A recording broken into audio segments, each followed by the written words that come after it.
बऱ्याचदा मला पेशंट प्रश्न विचारतात की त्यांना हे आय ड्रॉप्स दिलेले असतात आणि काही वेळा हे आय ड्रॉप्स त्यांना म्हणजे बऱ्याच काळ वापरायचे असतात. तर त्यांचा प्रश्न असतो की हा ड्रॉप जर समजा मी बराच काळ वापरला म्हणजे 2-4 महिने वापरला तर चालेल का? किंवा माझ्याकडे जुना ड्रॉप पडलेला आहे, सेम तुम्ही आज दिलाय मला, तर तो 3-4 महिन्यापूर्वी उघडलेला ड्रॉप आता वापरू का? चालेल का? नमस्कार, मी डॉक्टर सौरभ पटवर्धन. मी नंदादीप नेत्रालय येथे नेत्रतज्ञ म्हणून काम करतो.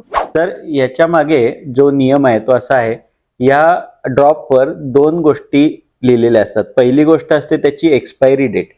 ही एक्सपायरी डेट असते जोपर्यंत हा ड्रॉप आपण न उघडता स्टोअर करू शकतो असा. फॉर एक्झाम्पल आत्ता चालू आहे डिसेंबर आणि डिसेंबर 2025 आणि याच्यावर लिहिलंय समजा की जून 2026. तर याचा अर्थ असा आहे की जून 2026 पर्यंत आपण हा ड्रॉप कधीही उघडून वापरायला चालू करू शकतो. परंतु दुसरी महत्वाची डेट जी आपण ऍक्च्युली प्रत्येक ड्रॉप उघडल्यावर लिहून ठेवली पाहिजे, ती ही ड्रॉप उघडल्याची म्हणजे याची बॉटल ओपन केल्याची डेट.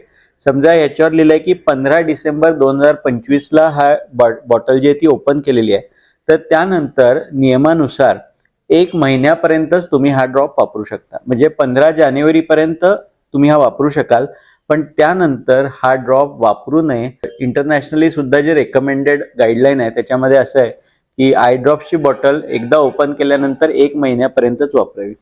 याच्या मागचं रिझन असं आहे की ज्यावेळी आपण हा ड्रॉप ओपन करतो त्यावेळी तो एक्सपोज करतो बाहेरच्या एन्व्हायरमेंटला आणि अशावेळी या ड्रॉप्समध्ये जंतू वाढायची शक्यता वाढते आणि त्यामुळे जर बराच काळ हा ड्रॉप ओपन झालाय आणि तो तसाच ठेवलेला असेल आणि त्यानंतर तुम्ही वापरला तर तुमच्या डोळ्याला धोका होऊ शकतो.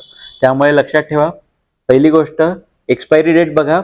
एक्सपायरी डेटच्या आत तुम्ही बॉटल ओपन करून वापरू शकता. म्हणजे तुम्ही समजा बॉटल्स घेतल्या आहेत पण त्या 2-3 महिन्यांनी ओपन करून वापरताय तर चालेल, जर त्याची एक्सपायरी डेट अजून आलेली नसेल तर. पण एकदा ओपन केल्यानंतर मात्र 1 महिन्यातच हा ड्रॉप वापरणं तुमचं योग्य आहे. त्यानंतर हा ड्रॉप वापरू नये. धन्यवाद.